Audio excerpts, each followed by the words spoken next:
Bonjour, alors bienvenue sur la chaîne Le Fourgon en Balade. Aujourd'hui je vais vous faire une petite vidéo sur comment choisir son fourgon. Bon, après pratiquement 3-4 ans de road trip, je pense avoir un bon feedback sur l'expérience en fourgon. Je vous partage ça tout de suite après le jingle. C'est parti!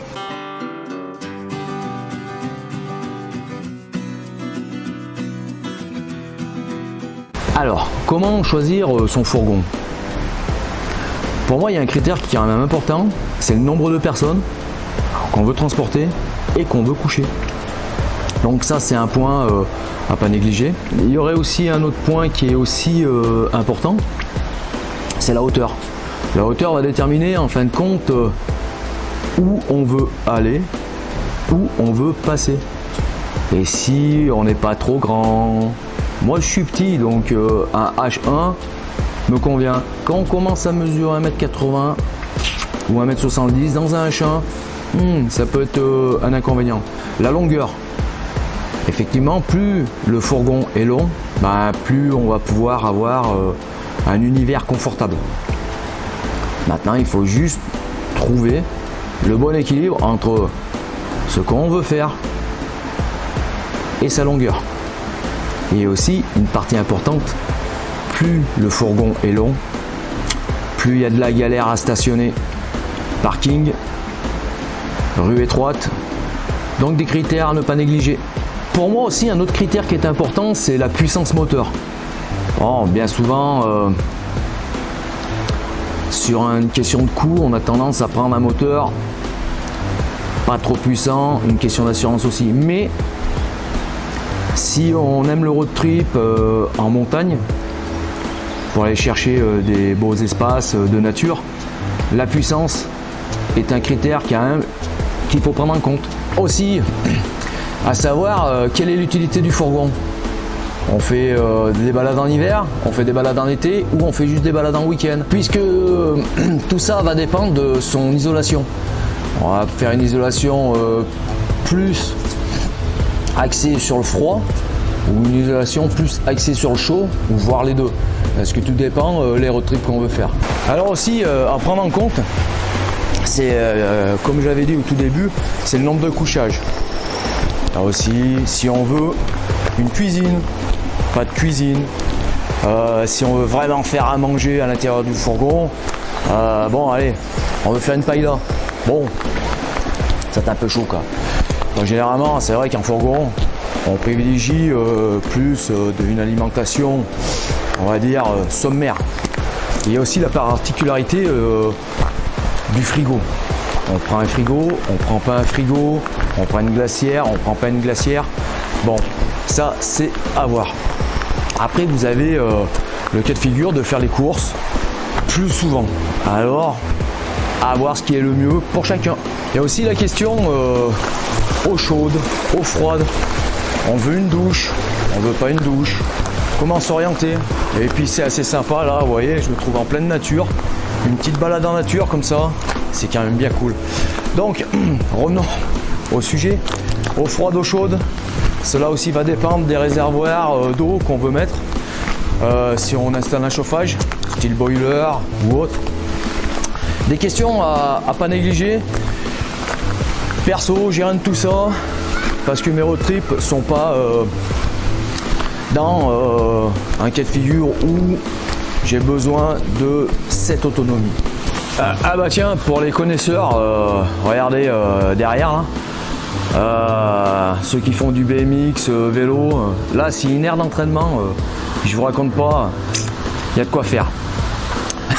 Ça c'est un clin d'œil à ceux qui se reconnaîtront, les amateurs de vélo. Donc une partie à pas négliger, les WC. Alors vous avez l'option, si vous faites aménager un fourgon, toilette sèche, WC chimique. J'ai testé les deux. La toilette sèche, c'est pour les road trips de courte durée. Un petit week-end, on veut prendre un coup de verdure, toilette sèche, c'est jouable. Quand on commence à faire des road trips d'une semaine, les toilettes sèches, il faut avoir sa réserve de copeaux, d'absorbant, quel que soit l'absorbant.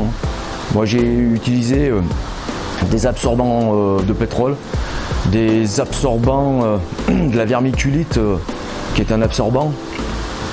J'ai utilisé quoi d'autre, de la litière pour chat qu'actuellement j'utilise.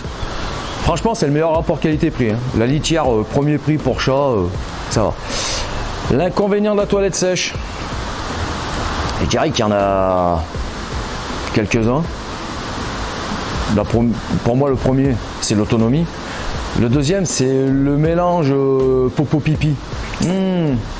C'est des mélanges détonnants qu'on n'a pas dans la toilette chimique.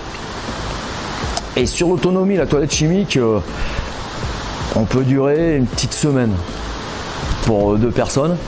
Et il y a beaucoup d'air d'évacuation.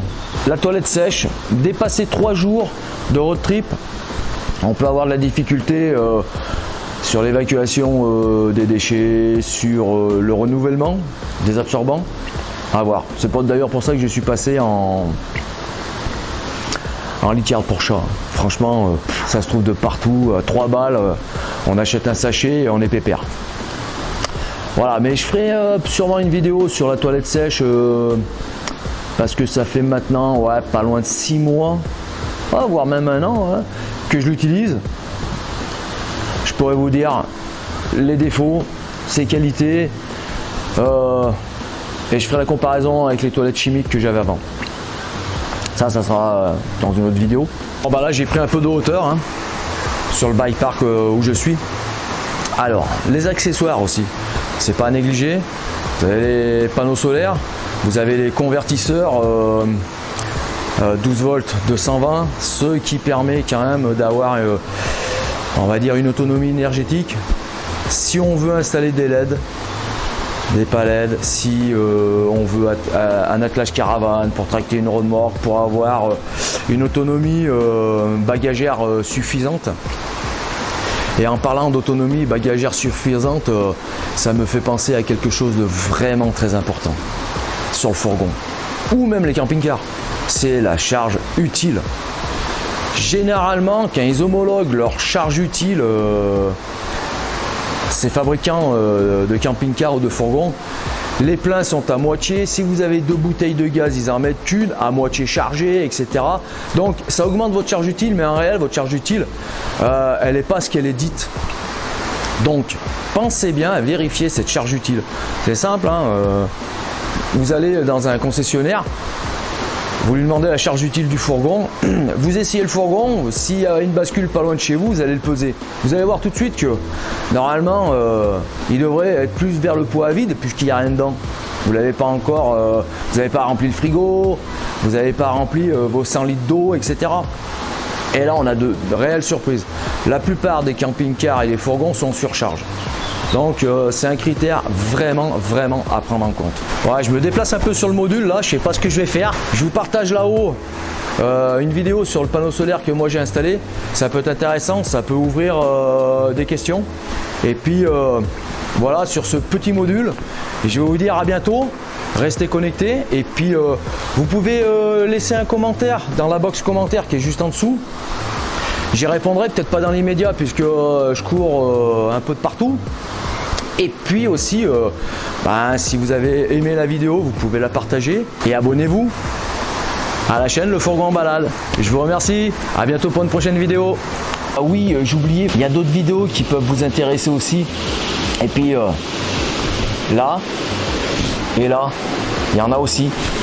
Ciao ciao.